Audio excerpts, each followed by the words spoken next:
Today's video we're going to talk about EZE Lap folding knife sharpeners. And we're also going to talk about this really cool little knife that I found in one of my junk drawers. I think you're going to like it.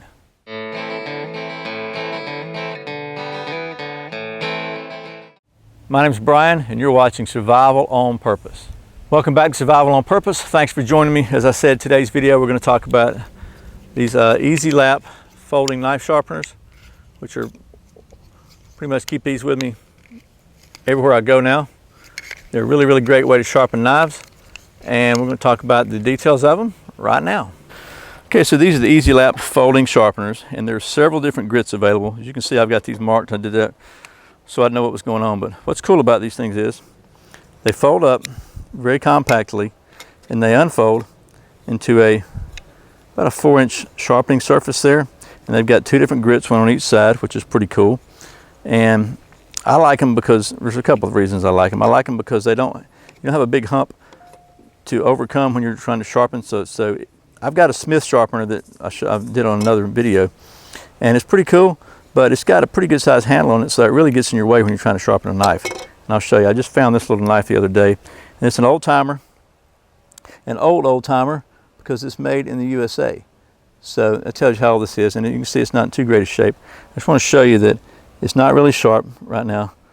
Try to shave a little hair here, but it's just not doing it. So what I thought we'd do is just go ahead and do some sharpening on this thing and see what we can do with it. So I've got two different stones. This one is a very common stone, and they've got several different combinations. I just thought this one was pretty good. It's got a medium on one side and a super fine on the other, and then this one's got a super fine on one side. So these are essentially the same stone. It's just the way it goes, and a ceramic on the other. These are diamond stones, by the way. I don't know if I mentioned that. Diamond stones and the ceramic on that one. So we're going to take this knife here, going to hit it on the medium just a few times, and you shouldn't have to do too much. This is really good stones, really good diamonds, and that should establish a pretty good base edge right there. Again, this thing is not super dull, but it's not as sharp as I would like it. So if you're only going to carry one, I think this would be the one, because it's got a medium and a super fine. That's 1200 grit. That's pretty good. I just got the one with the ceramic on it just so I could really get it, maybe get it polished a little bit sharper, and really put that last super fine of edge on it. But you can feel, I can feel, you can't I guess, but I can feel this thing is really doing a great job right now. If you've done this for a little while, you can really start to feel when you got a good edge starting. Straight to the ceramic, and you can clean these things with some water.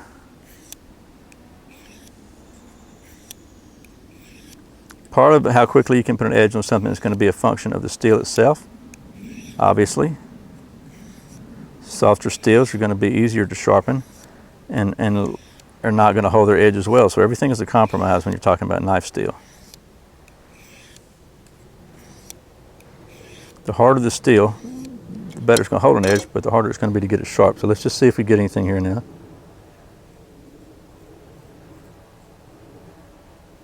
Okay, a little bit, but not quite where I want it. So we're actually going to go back to the super fine again for a minute. And this is a small enough blade that's really easy to sharpen. A bigger blade, it's going to take a little longer because you don't get a full surface of the edge in a single stroke a lot of times. Or you don't get as good a stroke on it anyway. This is probably very boring, and I may wind up editing most of this out, but I kind of wanted to show you just reality of how quickly you can put an edge on a knife if you got a good diamond stone. This is where patience comes in. This is pretty hard steel. It's good steel, which means it's kind of hard, so it's going to take a little longer maybe. Some softer steels, but once you get the edge, it'll maintain it and hold it a lot longer too. It's sharp. I mean, you can do the fingernail test, and you can see that it is absolutely, obviously, really sharp. To my mind, the shaving is just a really good way to test a blade. I've always done it since I was a kid. You can see I got no hair right here. that's not quite there still. I could probably strop it, but I don't really have a strop. My belt is not a good strop right now. I think it's got some stitching on the side of it, so it's not going to use it.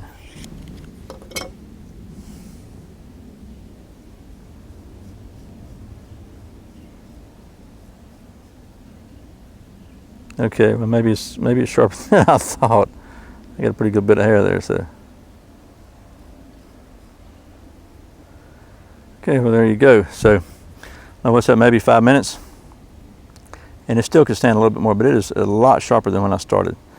And what's cool about this little knife, I want to show you this little knife. I just happened to find that it's an old timer. It's an old timer. I don't know if it'll focus in on that or not.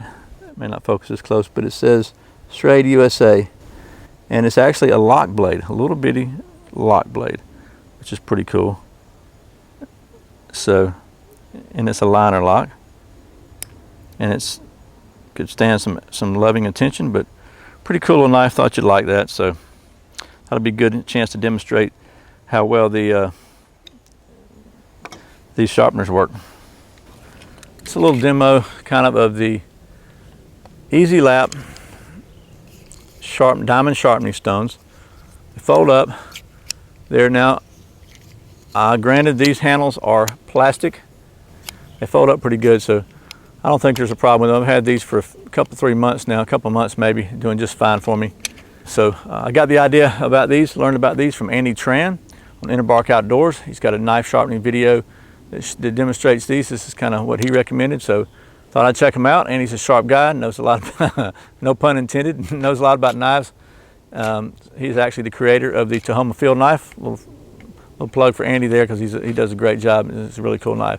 But anyway, they're working pretty good for Andy. I thought I'd try them out. They're working pretty good for me. If you're looking for a really good way to sharpen your knives in the field or at home, you might want to check out these EZE lap knife sharpeners. I'll put some links below. And just to show you that it's you really can get your stuff really sharp with this. This is a $20 Kershaw knife I bought, and you can see that it is absolutely just razor sharp. And it wasn't that way from when I got it. It was sharp when I got it, but it wasn't quite that sharp. But I just sit around. I've been sitting around for a couple of weeks, just every now and then, a couple minutes at a time, putting the, when I have a spare minute, I'm waiting on somebody or waiting on my wife. I do that a lot, it seems like. Just go ahead and hit it a few times on the ceramic stone, keep working with it, and now you literally can shape with it. So, it's a really quick video. Hopefully, it didn't bore you too badly. I thought it was a pretty interesting product and a pretty good product you might want to know about. So, hope this has been helpful.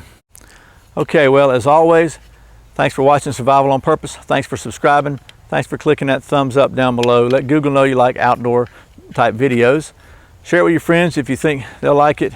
And if you'd like to support this channel, please check out the Amazon links below. Not only will I put some links to these EZE laps, there'll be a link to my Amazon store. I really appreciate your support. And I'd also like to hear what you think about these, what you think about knife sharpening in general. You got any ideas, any suggestions? I know there's a lot of different stuff out there you can use to sharpen your knife. I'd be interested in hearing what kind of experiences you have, good or bad, with any of it, because we're always looking to learn from each other here at Survival on Purpose. So, once again, my name's Brian. You're watching Survival on Purpose. Remember, survival is not an accident, so be prepared. I'll see you next time.